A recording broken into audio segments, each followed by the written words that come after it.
It's time now for Countywide, a special presentation of Yavapai Broadcasting News. Join Paul David and Kyle Benedict as they talk with our community's leaders, newsmakers, and people in the know.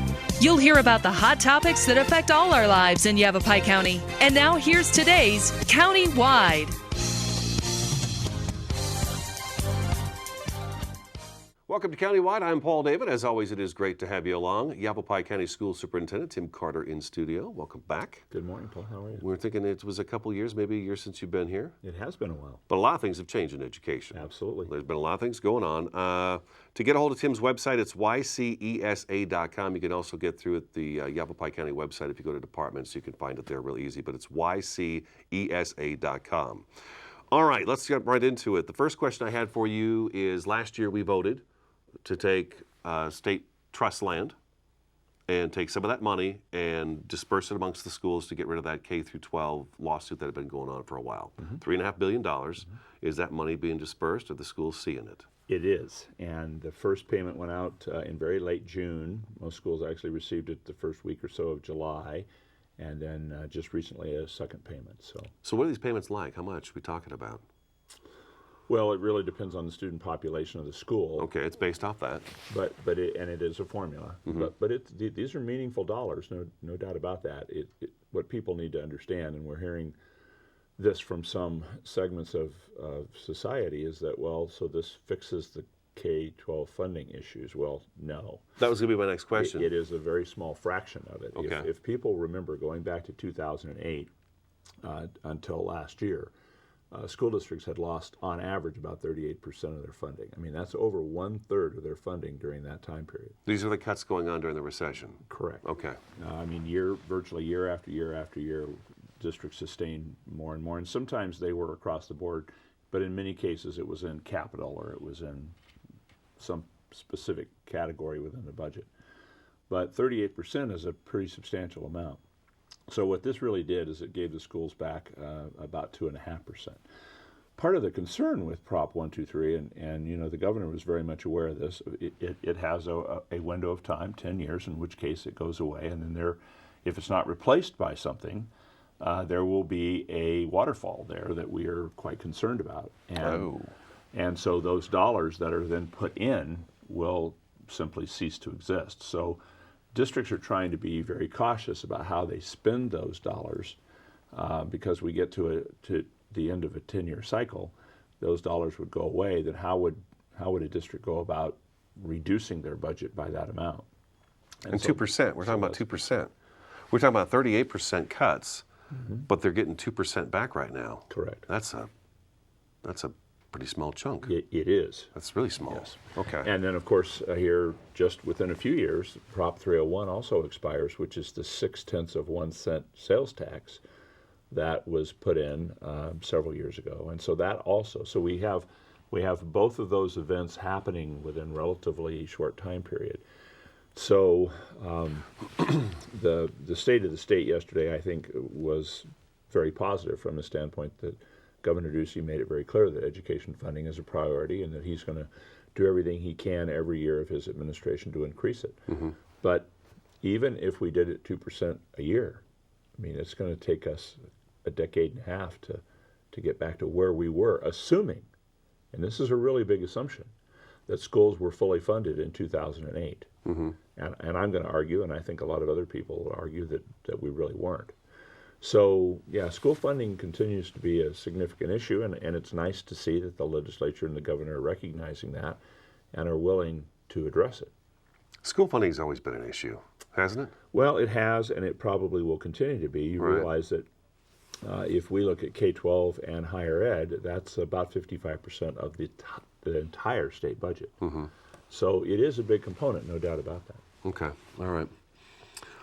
Wow, there's we've got the budget overrides and things as well for the schools. So and those are all on individual kind of timers as well. That's correct. Little ticking time bombs as well. They look at the money right now, but eventually that's going to go away, and we're going to have to ask the voters to do it again. That is correct. The governor put together a group, and it's slipping my mind. I meant to look this up before you sat down with me today.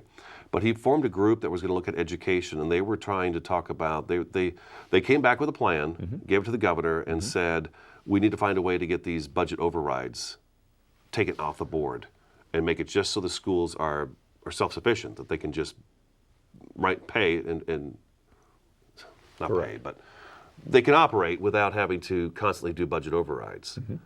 So where are we with that? I mean, Well, that group, which I served on, Okay. met You're part of that. for Okay. almost 2 years, and distributed a report in December of 15, and then we just provided the governor a final report about 2 weeks ago. okay.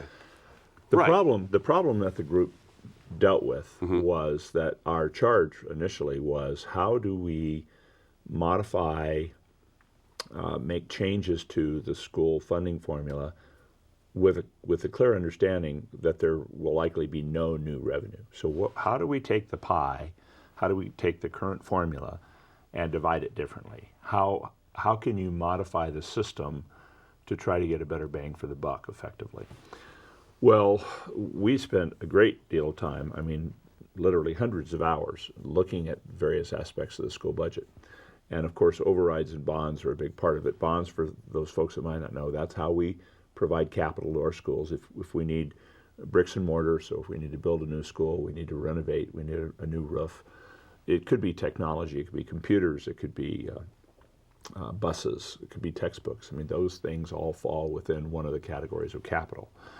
And then overrides typically are on the M&O side, the maintenance and operations side, where we're dealing with salaries, we're dealing with benefit packages. Okay. Could be supplies, utilities, those kind of things, but the consumable types of things that are ongoing. And out of that M&O side, usually in the 90 to 93% range, it's staff. I mean, it's people. And so when districts have to cut on the M&O side, that means that we have to reduce people, which reduce programs, which reduce options for students. And then on the capital side, which the state has been a big part of that 38% cut that we talked about earlier, what that means is that you just can't maintain your facilities. You can't buy new buses. You can't get new computers. You can't, in some cases, even take care of emergency situations because the funding is just not there. And the fallback position, of course, is the State Facilities Board, and the State Facilities Board is also very much underfunded. And the only thing they really have right now, for the most part, are emergency deficiency types of funding options. So, yes, all those things are somewhat problematic, and trying to find solutions to those things without finding new sources of revenue has been very, very difficult. Because what happens is you currently have winners and losers. I mean, you have a school district that's growing, and you have a school district that's able to pass bonds and overrides. They're doing pretty doggone well. There aren't very many of those districts in Arizona. Okay. But then you have a district that's losing population for whatever reason, maybe through no fault of their own, and their voters simply will not pass bonds or overrides. Those districts are in really serious trouble because they simply can't do many things that they really systematically need to be able to do. So trying to create a system that will create winners as opposed to winners and losers is very difficult.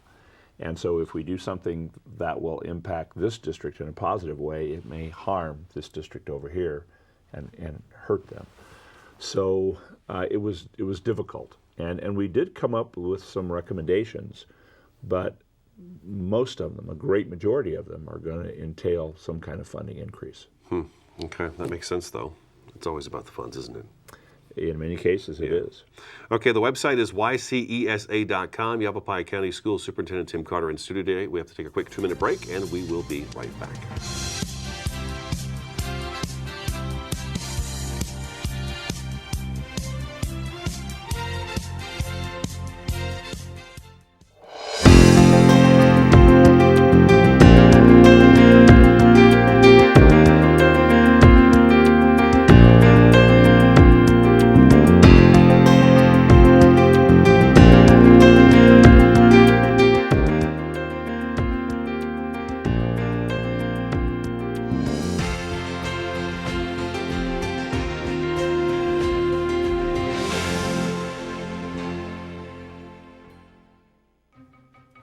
Me and my boy Matt had it good. He had catnip that was off the hook. But one day, he brings a girl home, and she's allergic to cats. Every sneeze was a nail in my coffin. Now I'm in a shelter. It's decent, but they don't even have Wi-Fi.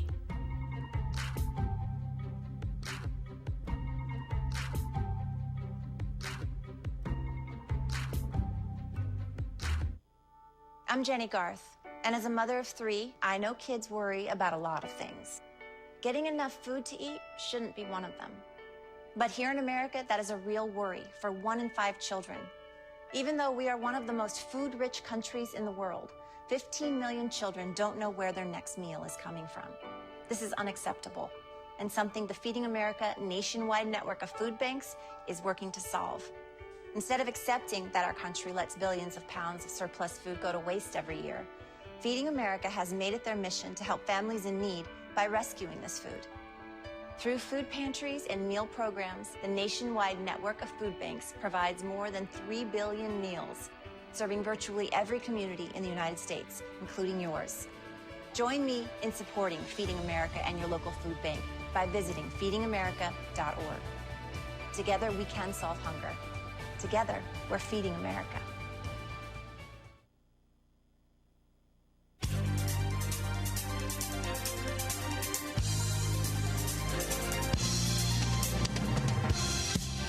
Welcome back to Countywide. Yavapai County School Superintendent Tim Carter in studio today. His website is ycesa.com. He told me during break he doesn't mind phone calls or emails. Absolutely not. That's right. I'll give anybody my cell phone. In fact, let me just give it right now. Okay. 928-925-6560 if folks have questions about education, school districts, charter schools, anything that happens in Yavapai County, feel free to give me a call and we'll chat. Okay. All right.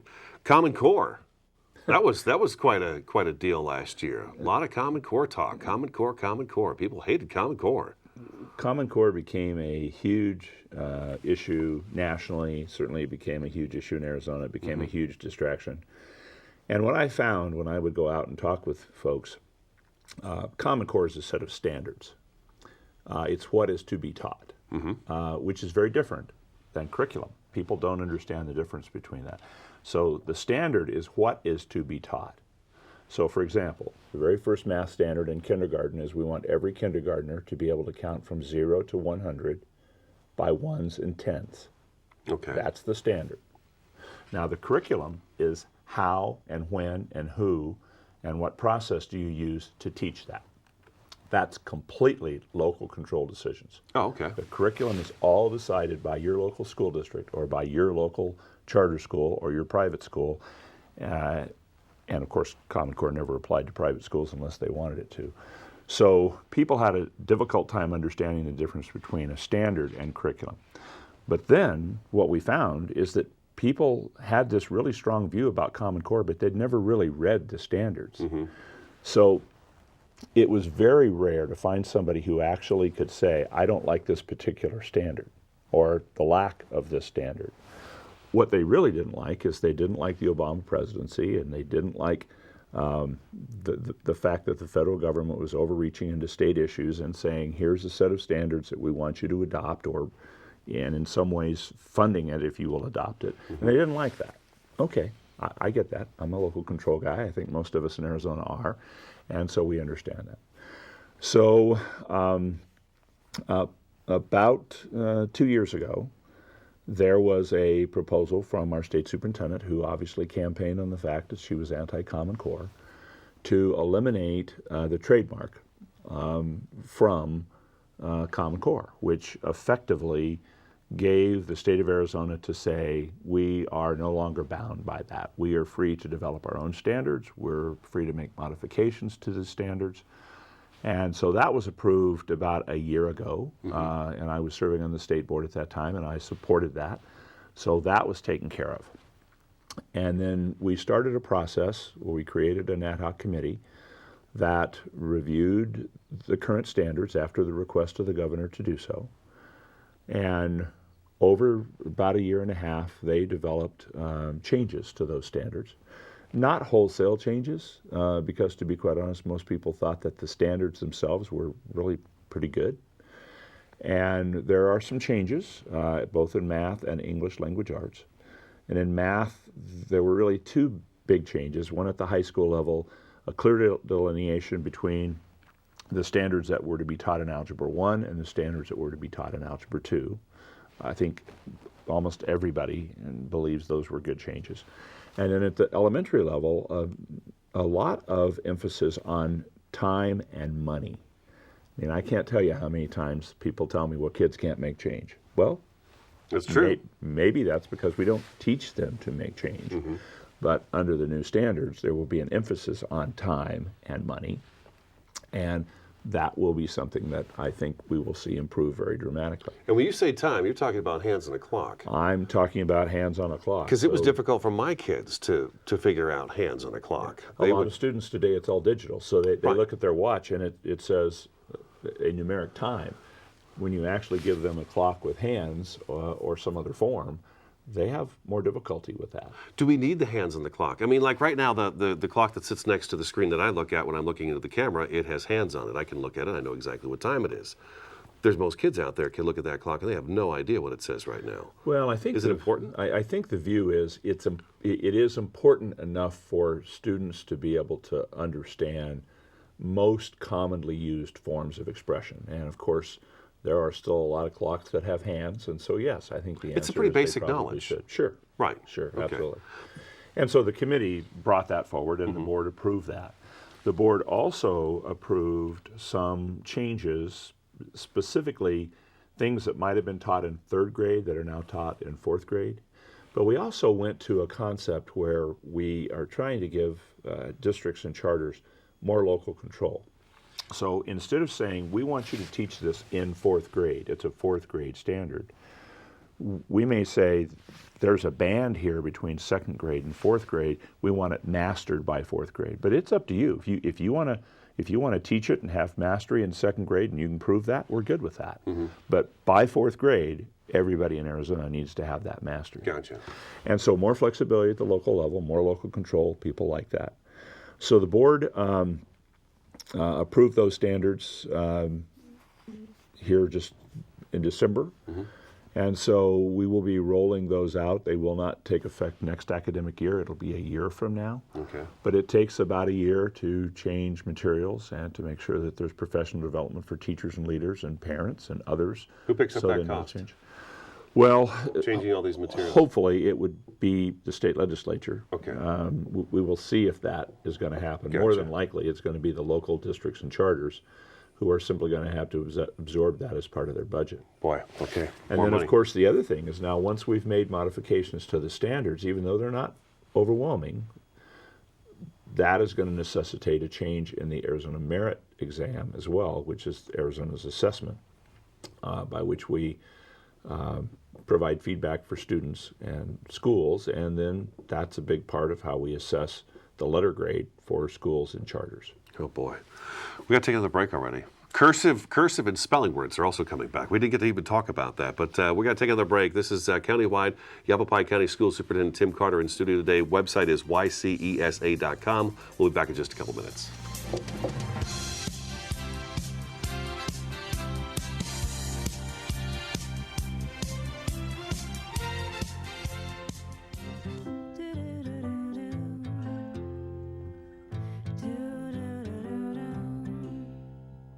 Green, green, green. It's your home, it's your dream. Radon testing, keep it healthy and clean. Make it green, green, green. Making it green is making sure the air in your home is healthy for your family to breathe. Make sure you test your home for the presence of radon. It's easy. To learn more, call 866-730-GREEN. Preserve your family's health and well-being. Get your home tested. Now that's living healthy and green. Green, green, green. It's your home, it's your dream. Radon testing, keep it healthy and clean. Make it green, green, green. To learn more, call 866-730-GREEN.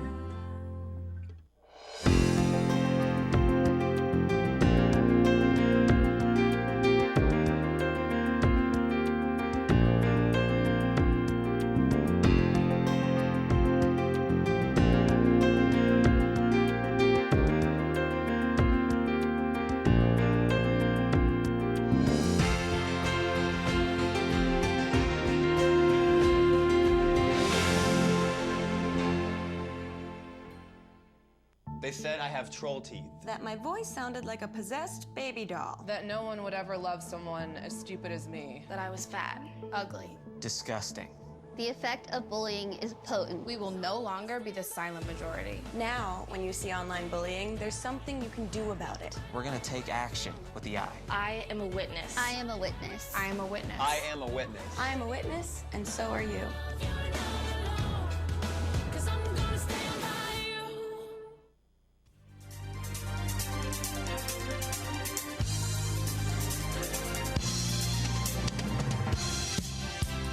Welcome back to Countywide. We've got just a couple minutes left in the program, about 2.5 minutes. We have a new representative for District 3 for Yavapai College. Tell us a little bit about that process. You do. That process took about 2.5 months, probably the most difficult appointment I've made in my 11.5 years in office out of almost 200 appointments. We had 5 great candidates, and Dr. Connie Harris was selected.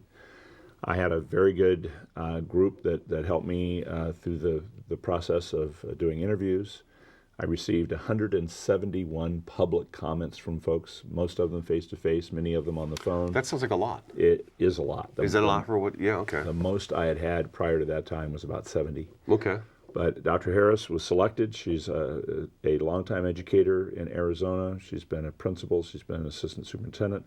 She is currently the state director for Advanced Ed, which is the accrediting agency for most of our K-12 schools. And Advanced Ed is an international and national accrediting agency. Okay. And so she is very much about how do we improve schools, how do we have a continuous improvement model.